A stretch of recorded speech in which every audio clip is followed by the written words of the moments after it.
Šajās dienās 1919. gadā izšķīrās nesen dibinātās Latvijas liktenis. Godinot brīvības cīņās kritušo karavīru piemiņu 11. novembrī, kad atzīmējam Lakšplēšu dienu, visā Latvijā notiek dažādi pasākumi. Ādažu militārā bāzē šī ir īpaša diena, jo katru gadu 11. novembrī mums ir kritušo karavīru piemiņas nakts. Bet šī diena agri sākas no rīta tiem karavīriem, kas piedalās dievkalpojumā, militārajā parādē pie brīvības pieminekļa un godinot 11. novembrī kritušos karavīrus brāļu kapos. Un tā ir tāda diena, kas ir karavīriem svarīga, un tādējādi arī piedaloties pasākumos, viņi izrāda šo godu un cieņu Lakšplēša kara ordeņa kavalieriem un tiem karavīriem, kas cīnījās par Latvijas neatkarības iegūšanu. Nemazāk nozīmīga šī diena ir arī Ādažu vidusskolas audzēkņiem, kuri patriotisko nedēļu iesāk ar skolas kora skandētām dziesmām.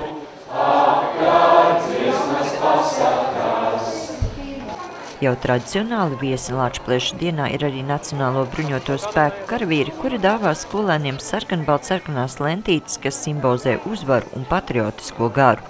Un tā ir tāda pozitīva īpaša sajūta, kad tu bērniem stāsti ar savu piemēru rādi, cik nozīmīgs ir Latvijas valsts karogs.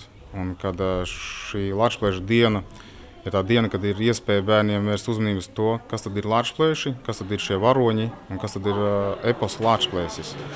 Un šajā dienā bērni arī mācās šīs vēstures epizodes par to, kā tad mēs kļuvām kā neatkarīga valsts un kas tad ir šis mazais karodziņš, ko viņi piesprauž sev pie formas tērpa, un kā tad viņš iet cauri gadu gadiem arī karavīriem un viņiem ikdienā.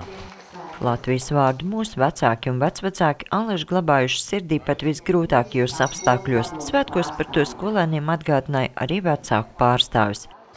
Tā, kad manu vectēvu izsūtīja 49. gada 5. martā, ienāca mājās čekisti un lika savākties. Neviens nezināja, cik ilgi būs jābrauc, kur jābrauc, kad atgriezīsies, bet ko viņi paņēma līdzi? Viņi paņēma drēbes, paņēma maizi, kas bija tik izcepta krāstīm. Un kā mums šķiet, kas bija vēl viena lieta, ko viņi paņēma līdzi? Latvijas Republikas karogs. Un ziniet, tas ir citā kvalitāte. Viņš padomu gados bija nopulējis vienkārši mājās, un viņš šobrīd stāv būtībā mūžīgi. Ja? Tas nav mūsdienu materiāli. Bet vienkārši, ko es varu pateikt? Lai arī kā būtu valstī zināmas nebūšanas, bet atcerieties. Pasaulē ir aptuveni 5000 tautas, un tikai 200 tautām ir sava valsts. Šodienas skolēni ir paudze, kas dzimuši jau brīvā Latvijā, un viņu prāt patriotismu nedēļa cilvēkus vieno.